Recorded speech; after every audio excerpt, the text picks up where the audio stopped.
The moment my 7-year-old son looked at me and said, "Dad, you always win arguments, but you always lose people," I felt the ground disappear beneath my feet.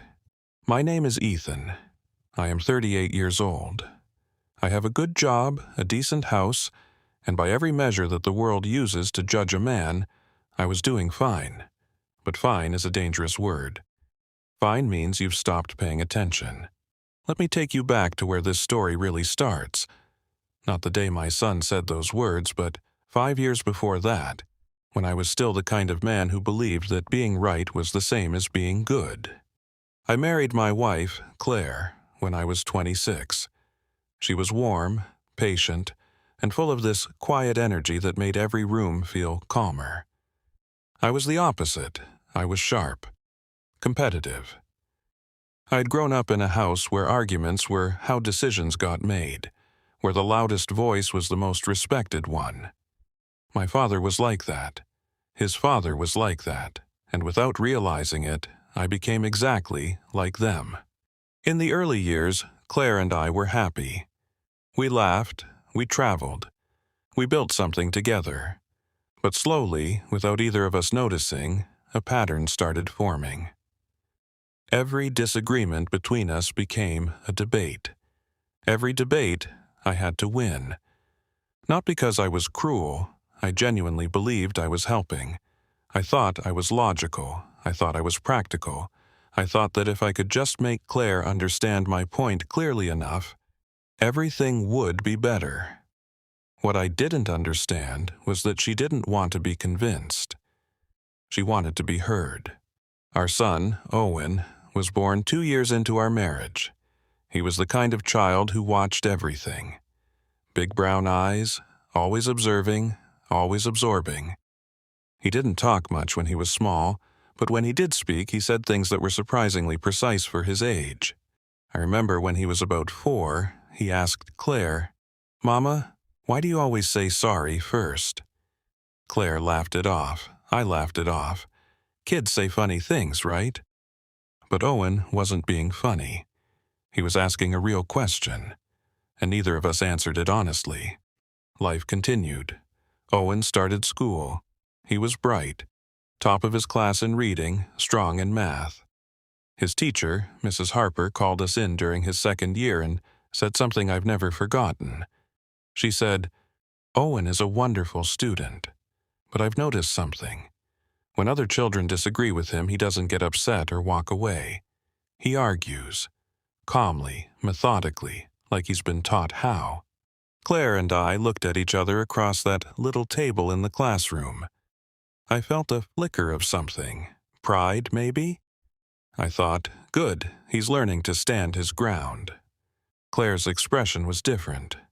She looked almost sad. I didn't ask her why. I should have. By the time Owen was 6, the arguments at home had become a kind of background noise. Claire and I never screamed. We never said hateful things. We were, by any outside standard, a functional couple. But there was this constant low hum of tension, a feeling that every conversation could tip into a disagreement, and every disagreement would end the same way, with me talking, and Claire going quiet. I told myself her silence meant she agreed. It didn't. Her silence meant she was tired. One evening, I came home late from work. I'd had a hard day. Claire had made dinner, and it had gone cold. She mentioned, gently, that it would have been nice if I'd called. I told her, equally gently, but with that particular tone I had. The tone that sounded reasonable, but carried a kind of sharpness underneath, that I had been in back-to-back meetings, and that she knew my schedule was unpredictable. She said, "I just wanted a heads up, Ethan, that's all." I said, "And I just told you why that wasn't possible. So what exactly do you want me to do?" She picked up her plate and went to the kitchen. Owen was sitting at the dining table. He had been sitting there the whole time, quietly eating his rice, watching us with those big brown eyes. I looked at him and smiled, like nothing had happened. He didn't smile back. A few weeks later, something happened at school. Owen got into a disagreement with his classmate, a boy named Peter. They were arguing over something small, whose turn it was to use the football during break. The argument escalated. Peter got upset and started crying. Owen didn't apologize. He stood there and kept explaining, calmly, why he was right. Mrs. Harper called us in again. She said, Owen wasn't aggressive. He wasn't mean. But he couldn't seem to understand why Peter was upset. He kept saying, "But I'm correct." He couldn't separate being correct from being kind. On the drive home, Claire sat quietly in the passenger seat. I broke the silence first. "He needs to learn that emotions don't override facts," I said. Claire turned and looked at me, and for just a moment, a long, heavy moment, she didn't say anything. Then she said, very quietly, "That's exactly what's wrong, Ethan." I opened my mouth to respond, but something in her voice stopped me. She wasn't arguing, she wasn't upset, she was just telling the truth. And the truth, when it comes without anger, has a way of hitting harder than any shouted accusation. I drove the rest of the way home in silence. That night, after Owen was asleep, Claire and I sat in the living room, and she said something she had clearly been holding for a long, long time. She said, "I don't want to keep doing this, Ethan. Not because I've stopped caring, but because I'm scared of what Owen is learning from us." "What do you mean?" I asked. She said, "He watches us. Every single day he watches us. And what he's seeing is that the way you treat someone you love is to out-talk them, to out-logic them, to never, ever say you're sorry unless you can prove you were wrong first. Last week," she said, "Owen and I were doing his homework. He got a question wrong and I corrected him.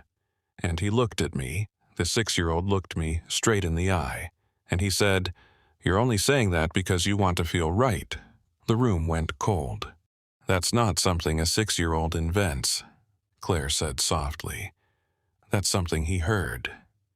And she was right, because I had said those exact words to her more than once.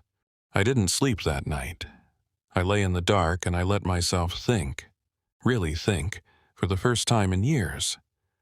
Not about who was right, not about what I could have said better, but about what kind of man I had become inside my own home. I thought about my father. He was a good provider. He worked hard. He loved us. I believe that completely. But I cannot remember a single time he said sorry to my mother. Not once.